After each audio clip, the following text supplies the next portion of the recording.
I've always loved comedy. I was heavily influenced by Dave Allen because my mum and dad used to love the brilliant Dave Allen when I was little, and we used to watch Dave Allen. They used to make me do impersonations of him sitting there holding a glass of whiskey and a fag in the other hand. This was the 70s. That sort of thing was fine.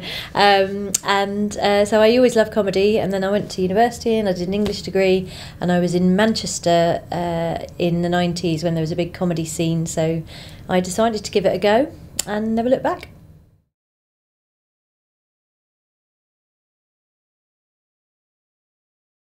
What I really wanted to be was an investigative journalist, so I joined Granada Television because they made the programme World in Action, which was this hard-hitting, very intense journalistic experience, and I wanted to work on that. But I ended up working for Richard and Judy, and so life went on a different path, and I went to the lighter side of life, which I'm quite happy about, really.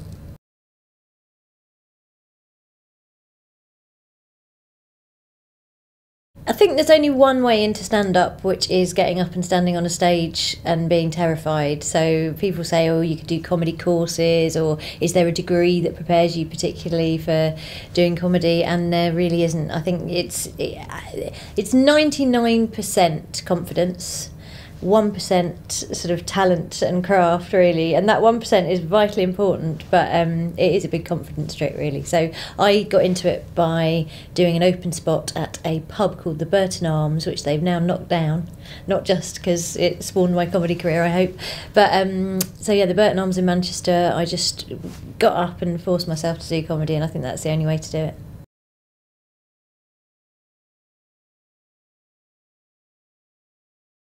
I suppose I wasn't the class clown, but I did always used to write funny things at school. So I used to write essays, and then the teacher would get me to read them out, and I remember that intoxicating feeling of making the whole class laugh. So I always thought I could be a comedy writer, but then it was only when I started actually doing stand-up that I realised all the things that I thought would make me not funny, like being a bit scatty and forgetful and not quite certain what I was doing, and and a bit neurotic and panicky. Those are all the things that audiences like to see. So actually, your comedy persona tends to be like the worst version of yourself. It's the self you are on a really bad day when the kids have been playing up and you're really tired and you've got to go and have an interview with someone really important. That kind of klutzy idiot is what you want to harness on stage.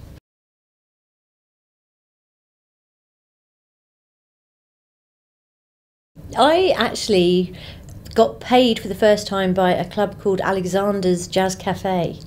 And I, to this day, think, God, the poor punters who came down expecting jazz and found me instead.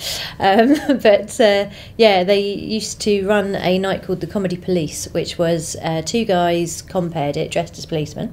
And then you would go on stage and do your little open spot. And then the audience, at any point, were at liberty to make the woo, woo, woo noise. And if they did that, then the Comedy Police would come on with plastic truncheons and beat you until you left the stage. And if you didn't get beaten off, as it were, then you got paid for the gig. And I did it. I managed to stay on the whole time, and the audience didn't siren me off, so I got paid, and it was a wonderful feeling.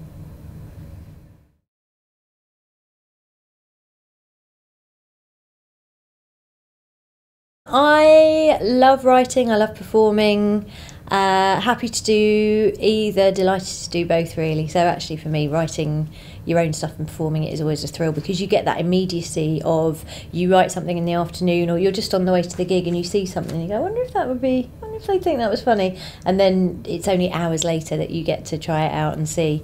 Whereas if you write something for telly or radio, which I often do now, you have to wait 6 months, and then you get the reaction eventually, but there's not that immediacy of stand-up.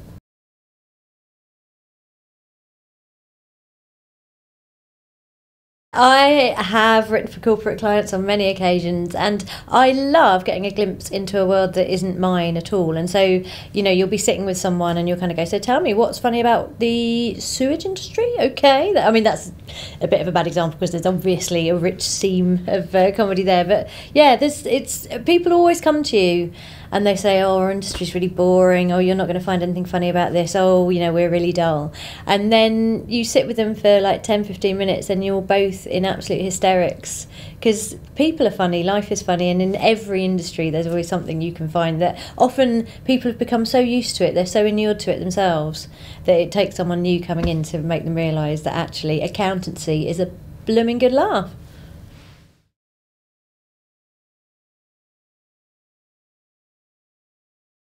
I think the main benefit that you get from having a stand-up comedian at your event rather than a funny speaker is that we are used to club settings, we are used to making contingency plans when things aren't quite going as expected. So, no one ever thinks their corporate event is going to be rowdy or difficult, but if it is, then a stand-up comedian is the person that you want on your side there.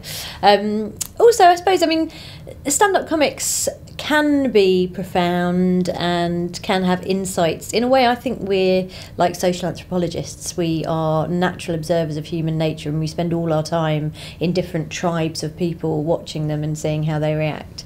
So I think stand-ups have a lot to tell people about human nature.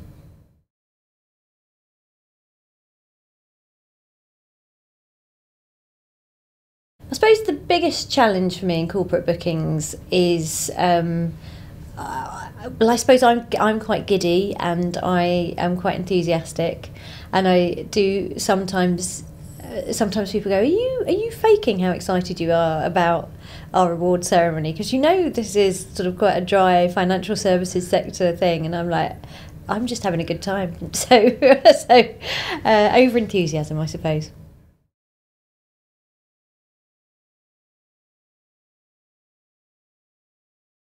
I suppose the strangest corporate, in a way, it was a really lovely one. It was Lush Cosmetics, and they sponsor this incredible award for scientists who are working towards eliminating animal research. But they did this gig, and it was in the Royal Institute of British Architects, and they had the whole place done out as a laboratory. And we were all like the lab rats in this laboratory, and we had the dinner was extraordinary because it was like Petri dishes. We had like a Petri dish full of something, and the dessert was chocolate, syringes of chocolate. So you syringe chocolate directly into your mouth, and they had like ice cream sort of bubbling, like sort of Jekyll and Hyde potions and stuff. So that was extraordinary, absolutely extraordinary. I've never seen a space be transformed like that.